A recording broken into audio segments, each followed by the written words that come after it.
I'm so thrilled to introduce our speaker today, mostly because you knew less than 24 hours ago that you were giving the paper. And it was a bit of a call to arms to present this work that you are now writing up on Antiquarian Stonekiller. The print you will focus on today is here on the screen, and calls this a paper, which is, I hope, has kind of invited some interest. Stonekiller, Antiquarian Activism in Mid-18th Century Britain and beyond. Matthew Walker is a lecturer at the University of London and friend of the centre. So please do join me in welcoming Matthew here to talk about stone killing. Thank you, all yours. Right, thank you. And thank you to Elizabeth and Frank for giving me the opportunity to kind of knock something out of the face. Something that I've been sort of playing with for quite a while now. It's nice to kind of have 24 hours to actually force you to write something, which will happen. We'll get started.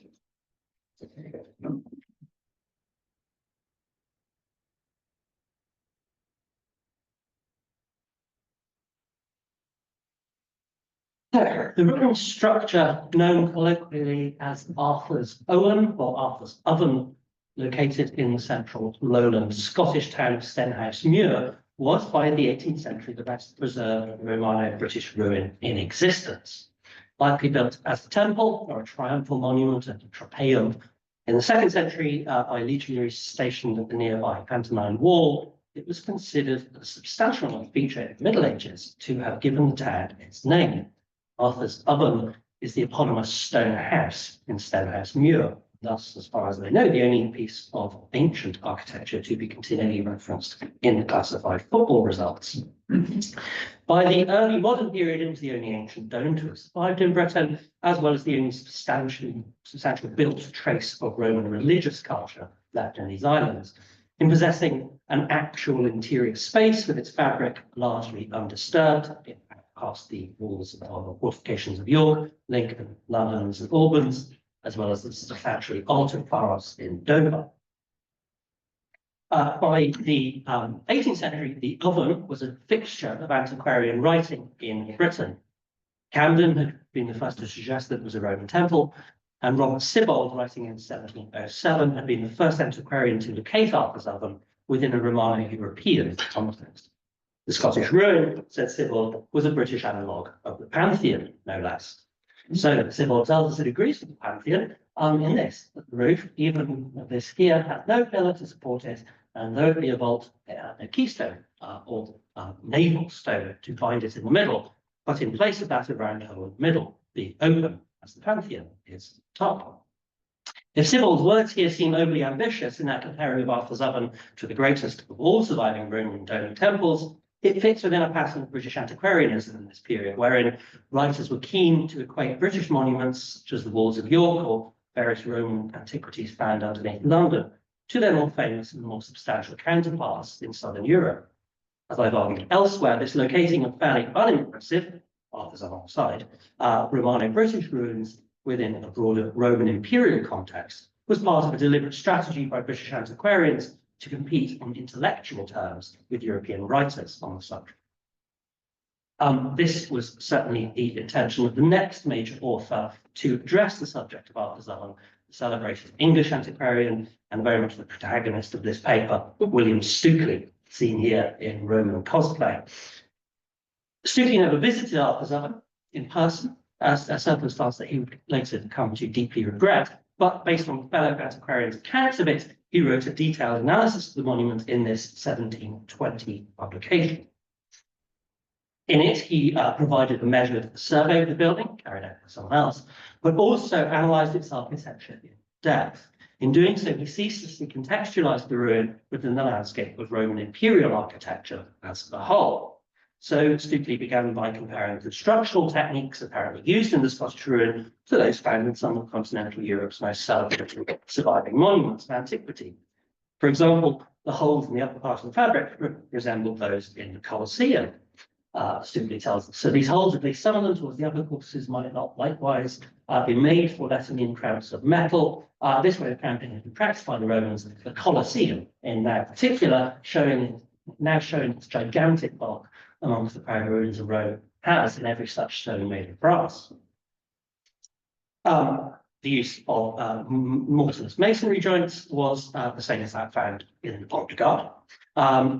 Stukely tells us, as well as in the amphitheatre at Arles and numerous high-profile buildings in the imperial capital, including several triumphal arches, we are told. So, but like Civil before him, Stukely felt that the principal point of comparison had to be the Pantheon. Stukely says, I imagine the reader is prepossessed into my own opinion that it may well pass for an imitation of the Pantheon or Rotunda at Rome. He then went on to demonstrate over the course of 4 pages what he saw as its conformity to the idea and majesty of said Roman edifice. So undoubtedly, this was a surviving Roman building of the utmost importance to 18th century British scholars. It was Albion's equivalent to the Pantheon, the Colosseum, Pont de Garde, and a whole host of other major ancient ruins combined. However, and unbeknownst to him at the time, Stukely's lengthy comparison of Arthur's oven and the Pantheon contained a foreshadowing of the fate that lay in store from the stone house.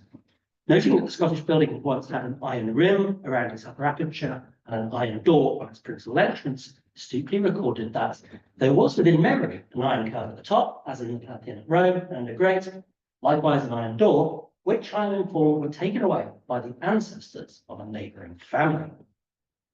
Stukely did not name this local family who had so spoliated the temple, but one suspects their surname was Bruce. In 1742, Arthur's oven was demolished in its entirety by the owner of the land that it stood on.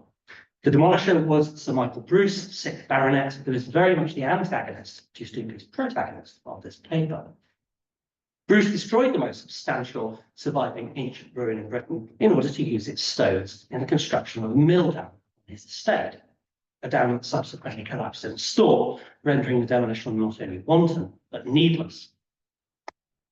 Had this destruction occurred in earlier times, it probably would have been treated as a local concern, but by the mid-18th century, where networks of antiquarian activity had developed to the point where news about important ancient survivals could spread quickly and accurately, the reaction to Bruce's actions was national and vociferous in its anger. The antiquarian societies of both Edinburgh and London exploded with rage, and their members began a campaign to shame Bruce in print.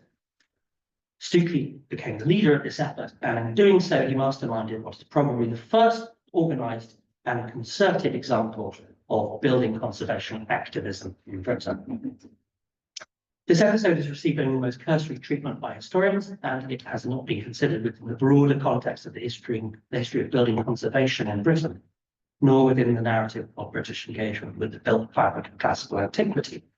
So this paper seeks to rectify this, and in doing so, I hope I will show that the campaign against Bruce represents an early step on the road to the sense of proprietoriality that 19th century Britons felt about the remains of Greco-Roman civilization. So, the first antiquarian to sound the alarm over demolition was the Edinburgh-based Sir John Clarke, whose son would go on to build a replica of Arthur's oven above the stable plot of Pennacook House in 1763. On the 22nd of June 1743, Clarke wrote to the English antiquarian Roger Gale, reporting the following. I believe you may have heard of a heavy shock that the antiquarians in this country have received by one Sir Michael Bruce, proprietor of the grounds about Arthur's oven, for he has pulled it down and made use of all of its stones for a mill dam, and yet without any intention of preserving his fame to posterity as the destroyer of the Temple of Diana had. No other motive at this Gothic night but to procure as many stones as he could have purchased in his own quarry for 5 shillings. We all curse him with bell, book, and candle, but there is no remedy except what we have, some accurate descriptions given there by Dr. Stukely and others. So Clarke suggested that Bruce's actions were in some way Gothic, that they were reminiscent perhaps of the actions of Germanic tribes in bringing about the fall of Rome. And he also compares Bruce to Herostratus, the arsonist of the Temple of Artemis at Ephesus, which is what that reference to the destroyer of the Temple of Diana is about. Who burnt the Temple of Artemis down in the 350s BC to make a name for himself. Note at these two analogies to the Germanic destroyers of ancient Rome and to the arsonist of Ephesus. They will reappear in the subsequent campaign to shame Bruce. Gale subsequently wrote to Stonekiller on the 1st of July, relaying Park's news and adding that if there was a pit deeper than ordinary, destined for the reception of such villains and sordid rascals, condemn him to the bottom of it. Stonekiller, who could now claim to have written the most thorough analysis of Arthur's oven while it was still standing, replied to Gale the next month. He did so in clearly considerable state of anguishment. Arthur's oven I extremely regret, and from the bottom of my heart detest so abominable a Stonekiller as that impious wretch, demolisher of temples, Sir Michael Bruce. May his name be as odious to posterity as Herostratus is. And may he be condemned to lie 10,000 years in the sorry mill dam where he buried those sacred stones that first off, Tantalus-like. So, Stonekiller's initial reaction was to follow Clark in comparing Bruce to Herostratus, the aforementioned arsonist of the Artemisium. But Stonekiller here for the first time began envisaging an appropriate hypothetical punishment for the Stonekiller of Stenhouse Muir. He told Gale that he hoped Bruce would suffer the fate of Tantalus, the Greek god who had been condemned to stand thirsty in a pool of undrinkable water for eternity in the underworld. Stonekiller's metaphor isn't subtle. For him, Bruce should be made to stand in the waters of his own collapsed mill dam, suffering for eternity. As we shall see, this is only the first of a number of aquatic tortures that Stonekiller would dream up for the detestable demolisher of the oven. Meanwhile, Park wrote to Gale again on the 5th of August, and in this letter we get the first suggestion of the best course of action being a coordinated public campaign of shaming. So Clark says, I think it would be much to the purpose. The Antiquarian Society of London would order a final print to be made of Arthur's oven, demolished lately by Sir Michael Bruce's stone house in Falkirk. For thus, a god's memory may be preserved as well as the figure of that ancient fabric. At this command, Stonekiller seemed to have leapt into action. Writing back to Gale next month, he outlined his plans for Bruce's final hypothetical fate. The demolition of Arthur's oven is a most grievous thing to think about. I would propose, in order to make his name execrable to all posterity, that he should have an iron collar put about his neck, like a yoke, at each extremity a stone of Arthur's oven to be suspended by the Lewis in the whole of them.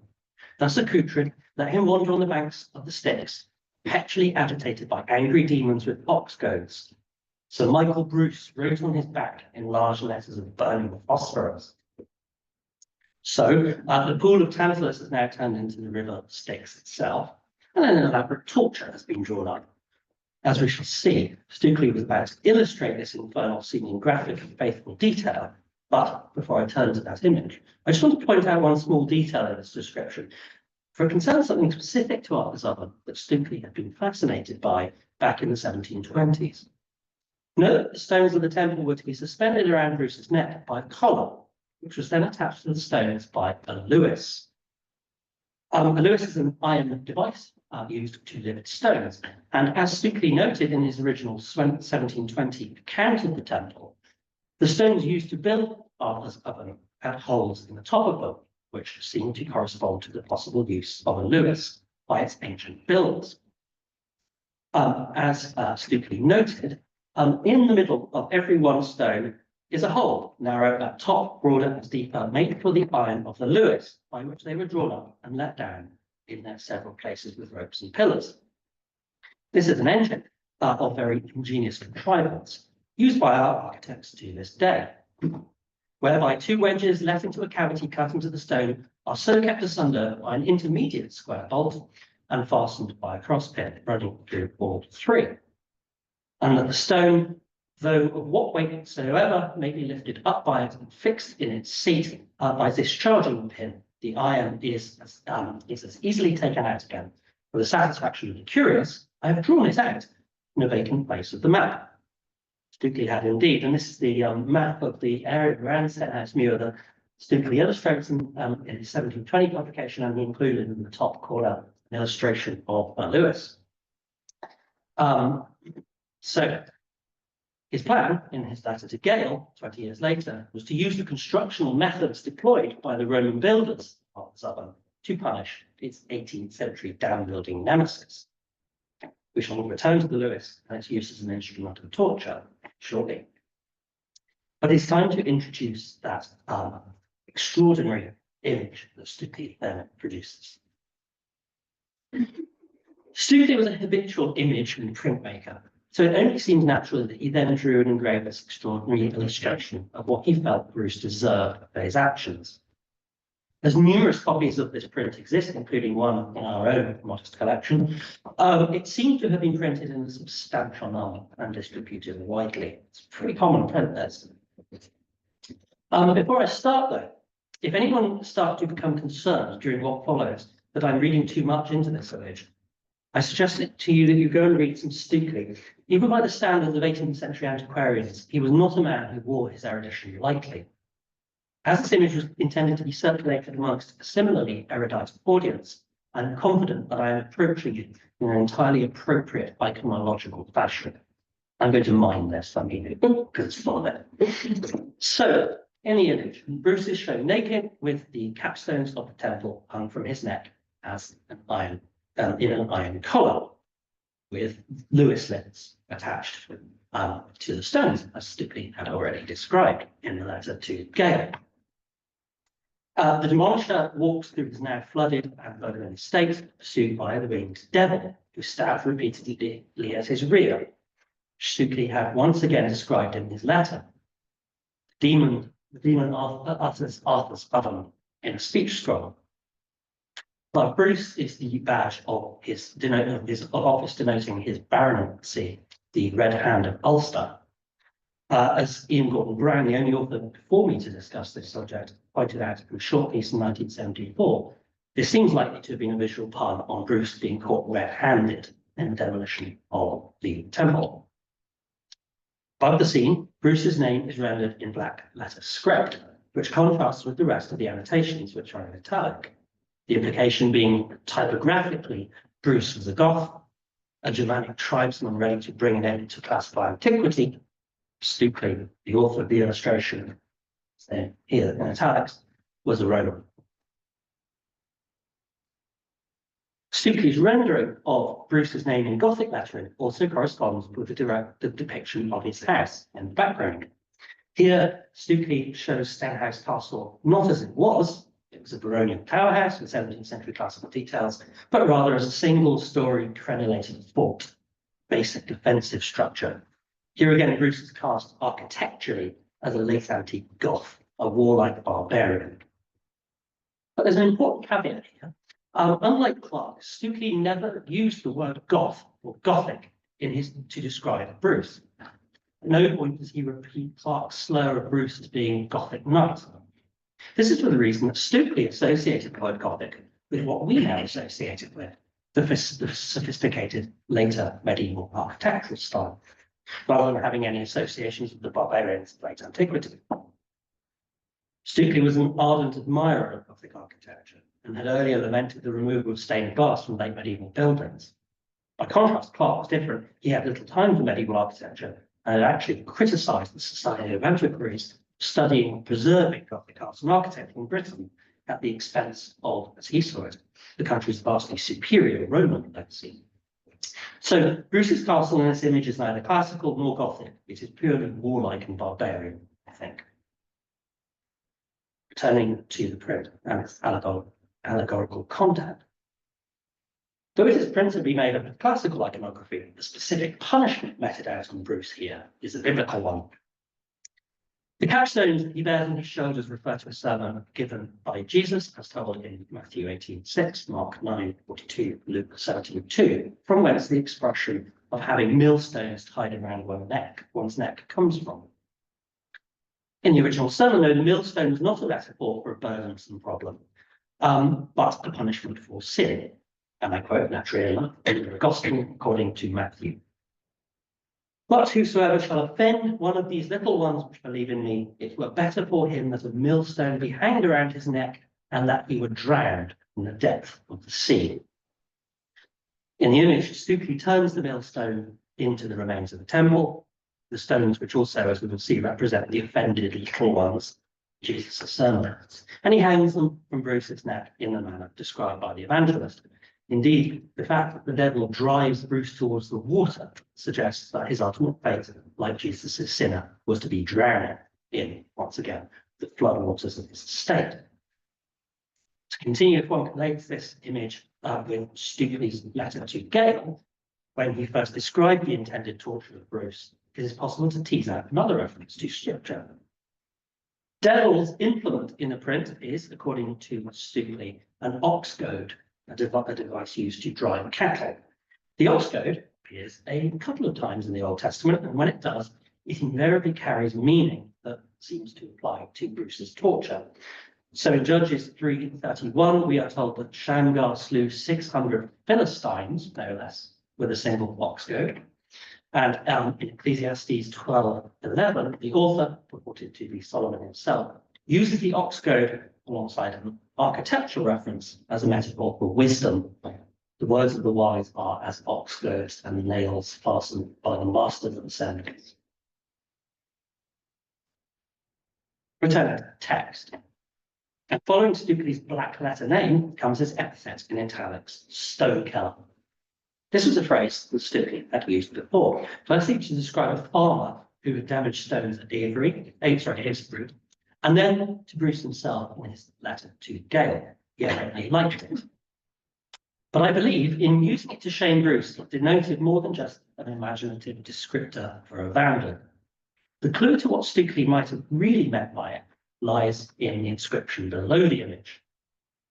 This is in Latin, again rendered in italics, and comes from Virgil's Georgics. Book 3, chapter 4. It reads, Fulias ignemqui severum coxite metuet tortospi ixionis anguinet. And accursed envy there shall dread the furies, and thy ruthless blood Coctus, and Ixion's twisted snakes. Well, the fires of Coctus was another fluvial reference, in this case to the flaming river of the ancient Greek underworld, and which Stukely visually compares to the floodwaters of Stenhouse. It belongs alongside his earlier comparison of Bruce to Tantalus and to the broken mill dam to the Styx. But Stukely probably included the Virgil quotation because of the reference to Ixion, which is a more subtle one. Ixion was proto-kinslayer of Greek mythology. He had killed his father-in-law. He then behaved poorly in front of the gods and was consequently bound by Zeus to a wheel and tortured for eternity. In some versions of the story, Ixion was tied down by writhing serpents, which Stukely refers to by Virgil in an inscription. The message is, I think, clear. Bruce was comparable to Ixion. For Stukely, Bruce had, like Ixion, murdered his forebears. But rather than taking a human life, Bruce killed stones. Back in 1723, when addressing a group called the Society of Roman Knights that he himself had founded, Stukely had called on his members to save from barbarians the Roman monuments of the Britannic Isles. They were, he said, the memorials of our ancestors. Stukely seems to have felt the inheritance of antiquity more keenly than most antiquarians of his period. And when it came to Arthur's oven, he considered Bruce to be guilty of patricide. Yet more interesting, though, is Stukely's implicit suggestion in the inscription and in his description of Bruce as a stone killer that Arthur's oven had a life or a soul, that it was something that could be murdered or killed, and by implication was something that could, in contrast, be cared for, or in this case, avenged after harm was done to it. Interestingly, in seeing the ruin, stones at least, as something sentient, Stukely was not alone. After the destruction of the temple, Scottish historian William Maitland, reminiscing on the events of 1743, described a short text that he said had been in circulation amongst the antiquaries of the time. It had been written by one of them, and subsequently he published it in his 1757 History of Antiquities of Scotland. It seems to have been part of the campaign to shame Bruce, and it forms a textual companion piece to the engraving. It seems to have been written by a Scottish author, Gordon Brown suggested Alan Ramsay Sr., but nonetheless, it clearly drew from the same wellspring as Stonekiller in its characterization of the stones of Arthur's as being in some way alive. Whoever wrote it, they were also clearly using Stonekiller's own published 1720 account of the monument, as the text follows Stonekiller in attributing the construction of Arthur's oven to Gnaeus Julius Agricola, and also noting, as Stonekiller had done, that it survived out of the first invasion of Scotland in 1296, due to that English king's reverence for antiquities. I'm going to read this out now. It takes the form of a dialogue between a traveller who has stumbled across the remains of stones lying in a river and the stones themselves who talk back. So it is a dialogue between a traveller, 7 stones in the mill down Stanners, which is a Scottish word for Stenhouse, in the river of Carron, which is the river that runs through the town and the river in which the mill down is built on. So, traveller, I think I see something venerable in your aspect. Stones. Ah, yes, sir. We who in this neighbourhood composed the most celebrated piece of Roman antiquity in Scotland are now reduced to the mean and despicable state you see us in. Traveller, what was your condition heretofore? Stones. We who, by the manner of our construction, were by the people denominated Arthur's oven, were erected near 700 years ago by that magnanimous and celebrated Roman hero Julius Agricola, a temple sacred to the Romans for the celebration of the holy mysteries of that great and renowned nation in this part of Britain. Traveller, how a temple sacred to the wise and magnanimous Romans? What impious wretch that presumed to lay profane hands on this edifice? Stone. The building wherein we were erected had the misfortune to become the property of an ignorant, sordid, and ungenerous man, who, abandoned to covetousness, made us the objects to glut his insatiable thirst of lucre. And though revered for so many centuries by the most learned, curious, and worthy part of mankind, we at last fell a sacrifice to his boundless avarice. Traveller, were you known to foreigners? Stoners, yes. Many having repaired to visit us in our flourishing state, have celebrated our praises at the return to their respective countries, by which our memory will be preserved in those parts of future ages, in honour of our great founder, as it has and will be by the curious observations made on us in our late state by the ingenious and learned antiquaries of our own countries. Of our own country. Though now reduced to the ignoble condition you behold us in. Traveller, oh, thou once precious and estimable monument of antiquity, which stood the test of time, inclemencies of the weather, and danger of the most inveterate enemies of the Scottish nation for so many hundreds of years, one whereof the most implacable, Edward I, King of England, though he aimed at the destruction and extirpation of the Scottish race, yet, regarding thee as a sacred pile, offered thee not the least indignity. And though at last thou art fallen prey to a sordid, insatiable, and detestable creature, you will have this consolidation, that whilst he shall become the just reproach of, and his memory stink in future ages, thine will be revered by the curious, wise, great and wise, till time shall be no more. So, once again, the stones are treated as something conscious, alive perhaps, that could be killed, or in this case could survive in some form to lament their own predicament. But importantly here, both the stones and the traveller give their thanks to recent antiquarians for at least recording the appearance of Arthur's oven for posterity. The stones were grateful that their memory, at least, was preserved for future ages. In fact, the stones and the traveller here were expressing the same sentiment as the antiquarians who corresponded with each other over the demolition of Arthur's oven had in the months after its demise. So in his letter, 1st of July, 1743, Gale sent to Stonekiller that he hoped his correspondent would have an inward pleasure in having preserved the most noble monument of antiquity from oblivion, though you could not secure it from destruction. Gale was being overly optimistic, though. The next month, Stonekiller, in his letter, detailing his proposed punishment for Bruce, lamented the fact that he had not seen the monument in person and that he hadn't done enough to save it from possible oblivion. Had I been ever so happy, Stonekiller wrote, as personally to have seen it, I might have perhaps done some justice to so noble a monument of the Romans, and probably the most northern work of theirs upon the globe. So,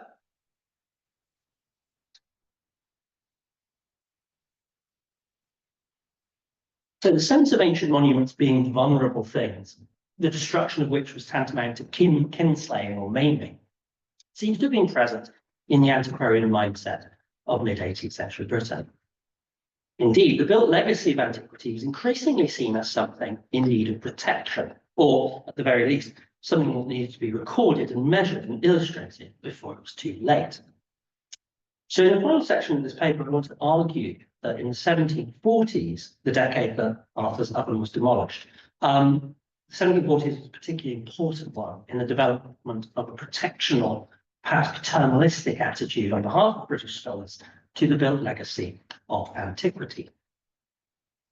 For Stonekiller's sense of its ruins as being things that were vulnerable, things that were in need of protection from oblivion, was present in the broader antiquarian culture to which he belonged.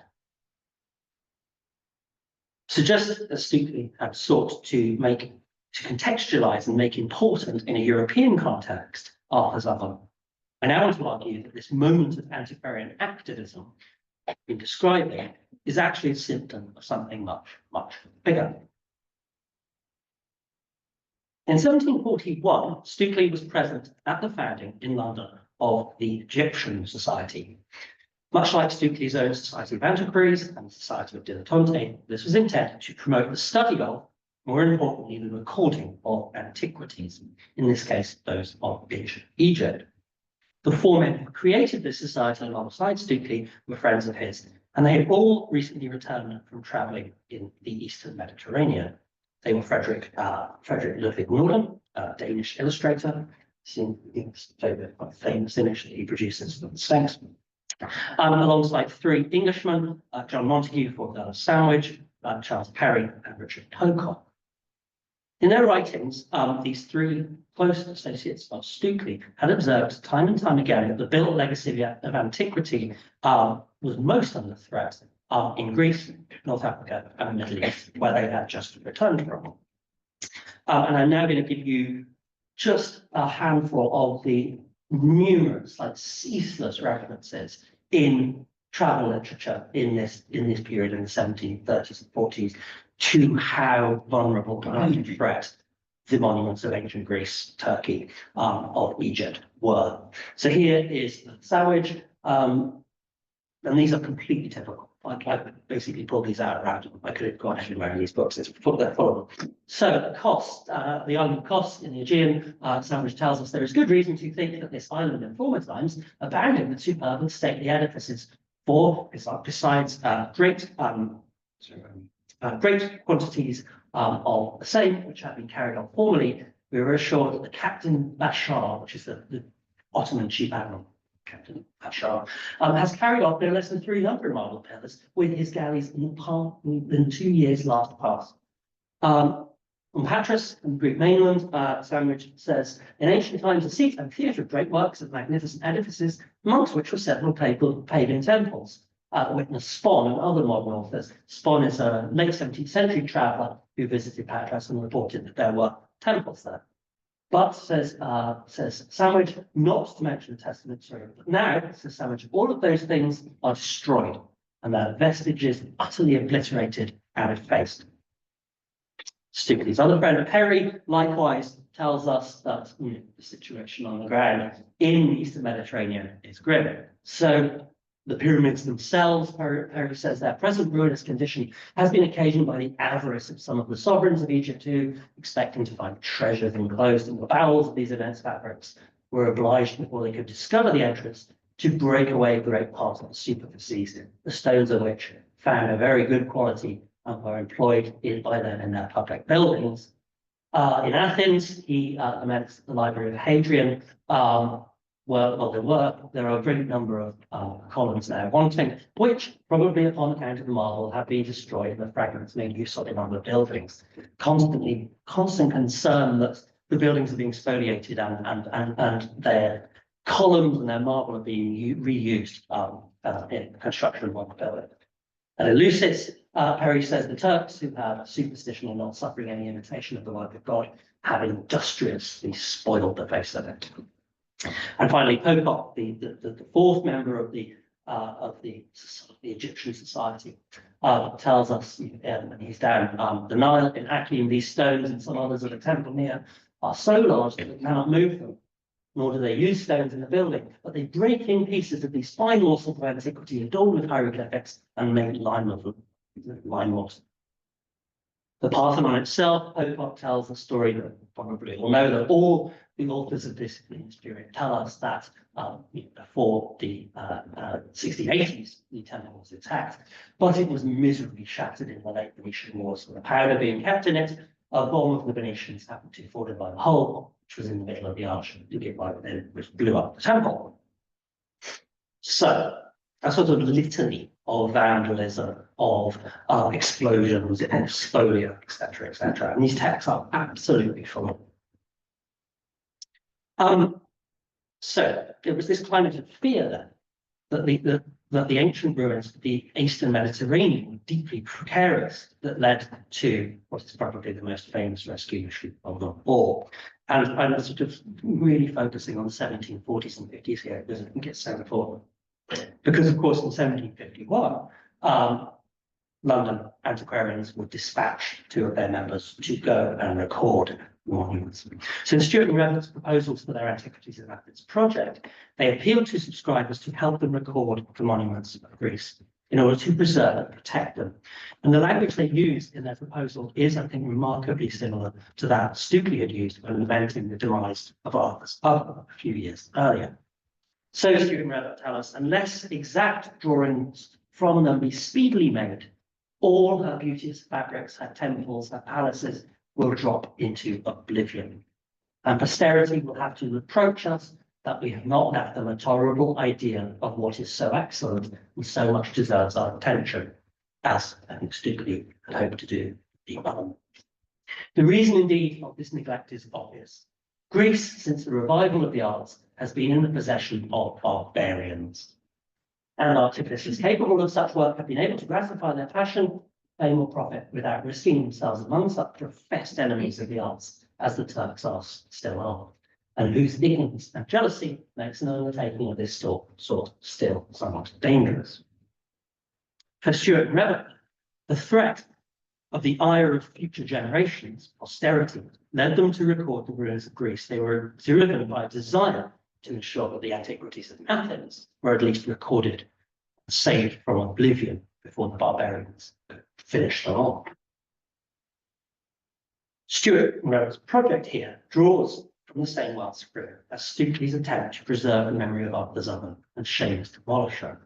Both ventures stemmed from a paternalistic attitude towards the ruins of antiquity and a clear sense of an enemy, barbarian at the gates. The response to the destruction of the oven should then be understood in the context of antiquarian recordings of buildings in the Mediterranean and beyond. In fact, in Stonekiller's outrage, we see the beginnings of a sense of paternalism towards the architectural legacy of antiquity, a sense that the ruins were vulnerable, that they were capable of victimhood. It was the duty of the British intelligentsia to be diligent in their recording of ancient classical built form, to save it from oblivion, but also to be active in any attempts to protect it. This sense of paternalism, of a drive to record, potentially, if need be, to protect, was so keenly felt by Stonekiller in the 1740s, and it was apparently carried to Greece itself by Stewart and Revel later in the same decade. But it might only have been the start of a process, and a process that, I fear, still echoes today. For that paternalistic impulse would have, I think, as its end game, 50 years later, the action of one of Sir Michael Bruce's Stonekiller's descendants. In the first decade of the 19th century, Thomas Bruce, seventh Earl of Elgin, would, on the Athenian Acropolis itself, take into British custody the relics of the most antiquarianly sacred of all ancient sites. And in doing so, he claimed, rightly or wrongly, that he was protecting those ancestral stones from the barbarians, from those who would wish to hurt them from what, as he saw it, the Stonekillers. Thank you.